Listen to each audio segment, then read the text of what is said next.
नमस्कार, आप देख रहे हैं विमर्श न्यूज। मैं हूं आकाश, आपके साथ पेश है आज की मुख्य खबरें। बिहार में सीट शेयरिंग का पेच फंसा हुआ है। बिहार लोकसभा में जदयू को 12 से 14 सीट दिया जा सकता है। चिराग की पार्टी को 5 लोकसभा सीट दिया जा सकता है। बीजेपी खुद 22 सीटों पर लड़ेगी। राहुल गांधी के 30 लाख नौकरी देने की घोषणा को बिहार युवा कांग्रेस ने भी दोहराया। भारत ने तवांग सीमा तक पहुंचने वाली सुरंग बना ली है। सेला सुरंग का उद्घाटन करने मोदी आज अरुणाचल प्रदेश पहुंच रहे हैं। आज ही अमित शाह भाजपा के ओबीसी सम्मेलन के लिए पालीगंज आ रहे हैं। वित्त आयोग ने वेतन और पेंशन में 4% बढ़त का निर्णय लिया है। होली के पहले इस बार केंद्रीय कर्मचारियों को इस बार अच्छी खासी रकम मिलेगी। लोकसभा चुनाव के संदर्भ में 3 राज्यों से बड़ी खबर आ रही है। बिहार, महाराष्ट्र और उड़ीसा में एनडीए के सीट शेयर करने का मामला इतना फंसा हुआ है कि बीजेपी ने इन तीनों राज्यों में एक भी उम्मीदवार अब तक घोषित नहीं किया है। 2 मार्च को भाजपा ने 194 उम्मीदवारों की पहली लिस्ट निकाली थी। बिहार के 40 सीट में भाजपा खुद 16 सीट पर लड़ सकती है। चिराग पासवान की पार्टी को 5 सीट देना चाहती है। दूसरी प्रमुख पार्टी जदयू के लिए 15 सीट बचते हैं। जीतन राम मांझी के हम पार्टी को 1 सीट और उपेंद्र कुशवाहा के आरएलएम के लिए भी 1 सीट की गुंजाइश बचती है। चिराग पासवान लोकसभा के 6 सीट पर अपने उम्मीदवार देना चाहते थे और राज्यसभा के लिए 1 सीट की अपेक्षा रखते थे। खुद में जमुई से एमपी हैं और अपने शेष 5 एमपी टूटकर उनके चाचा के नेतृत्व में पार्टी बना चुके हैं। इस फॉर्मूला को अगर लॉक कर दिया जाता है तब पशुपति पारस की पार्टी को एनडीए में कोई स्थान नहीं मिलेगा। महाराष्ट्र 48 लोकसभा क्षेत्र है। बीजेपी इनमें से 35 सीट पर खुद लड़ना चाहती है और बाकी पार्टियों को 13 सीट से ही हिस्सा बांटना चाहती है। इस तरह शिवसेना शिंदे को भाजपा बहुत कम हिस्सा देना चाहती है। भाजपा का तर्क स्पष्ट है, कम एमएलए होते हुए भी राज्य में शिंदे को मुख्यमंत्री बनाया गया है, इसलिए लोकसभा में भाजपा का महत्व ज़्यादा है। उड़ीसा के सीट की घोषणा इसलिए रुकी हुई है कि राजनीति में एक आकस्मिक डेवलपमेंट हुआ है। बीजू जनता दल जहां उड़ीसा में लोकसभा और विधानसभा स्वतंत्र ढंग से लड़ती है, वहां इस बार इस पार्टी का बीजेपी के साथ अलायंस संभव है। जानते हैं कि उड़ीसा में विधानसभा का चुनाव लोकसभा के साथ ही होता है। मात्रा में ऐलान किए हैं, उसका भी आज हम लोग आ जाइए, बिहार के प्रत्येक जिला में, देश के प्रत्येक जिला में कल इसका प्रेस कॉन्फ्रेंस होगा। आज मुख्यालय में, राजधानी में केवल इसका पक्की का कॉन्सेप्ट समझ लीजिए। इसका कॉन्सेप्ट ये है कि जैसे ही हमारी सरकार आएगी 30 लाख ऐसी रिक्तियां, ऐसी भर्तियां खाली पड़ी हैं जो केंद्र सरकार के अधीन है, जो केंद्र सरकार के प्रक्रिया से होकर गुजरती है।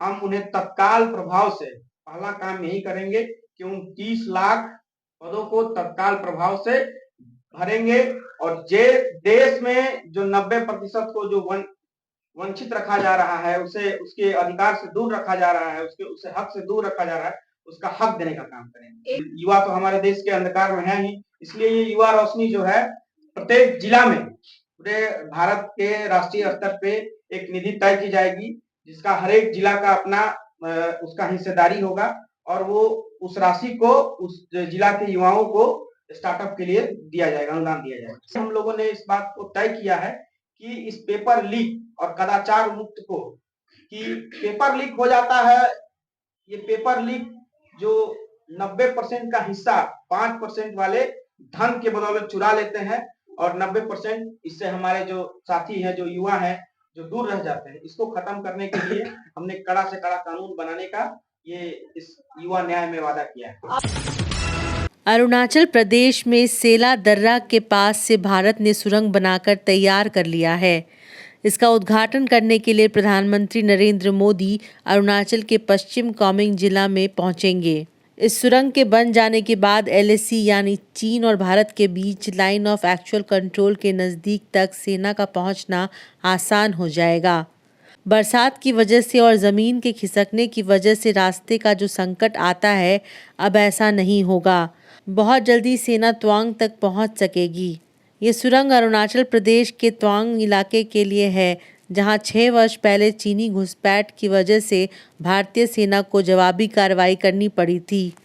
एलएसी के उस पार चीन की तरफ से बड़े बड़े निर्माण काम की खबरें आ रही हैं। इस वजह से ही इस सुरंग की ज़रूरत आ पड़ी है।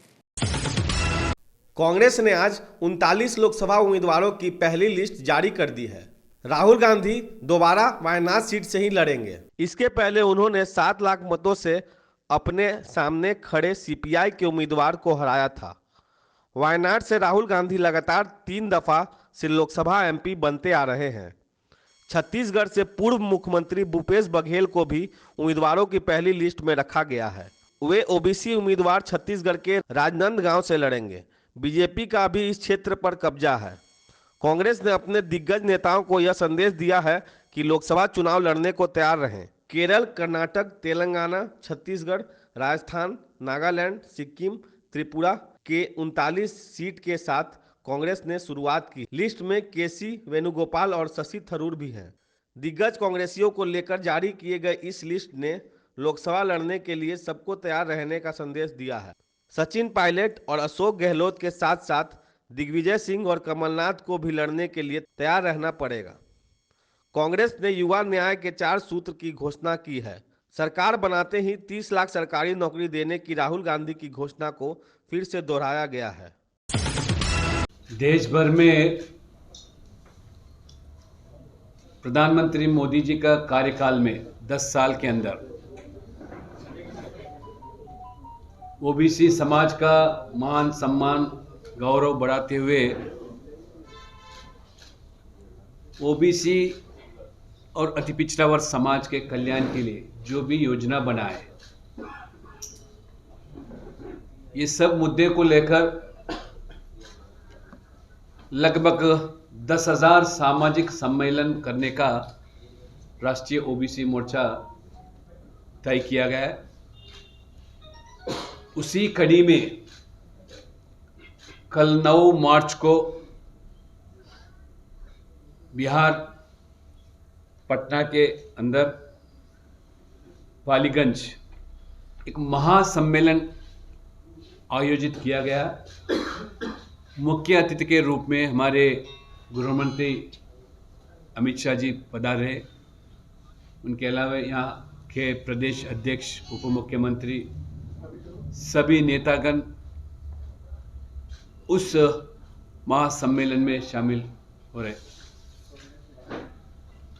देश भर में गृह मंत्री एक संदेश दिया जा रहा है कि आने वाले चुनाव नज़र में रखते हुए मोदी जी ने 10 साल के अंदर लगातार ऐतिहासिक महत्वपूर्ण निर्णय ओबीसी समाज और अति पिछड़ा वर्ग समाज के उत्थान के लिए, उनके कल्याण के लिए। तो ये थी अब तक की खबरें। अगर आप हमारे चैनल को YouTube पे देख रहे हैं तो जल्दी जाके सब्सक्राइब करें और बेल आइकन दबाना ना भूलें। अगर आप हमारे चैनल को फेसबुक पर देख रहे हैं तो लाइक करें, फॉलो करें। तब तक के लिए विदा लेते हैं। कैमरा पर्सन ब्रिजेश के साथ मैं आकाश, विमर्श न्यूज़ पटना।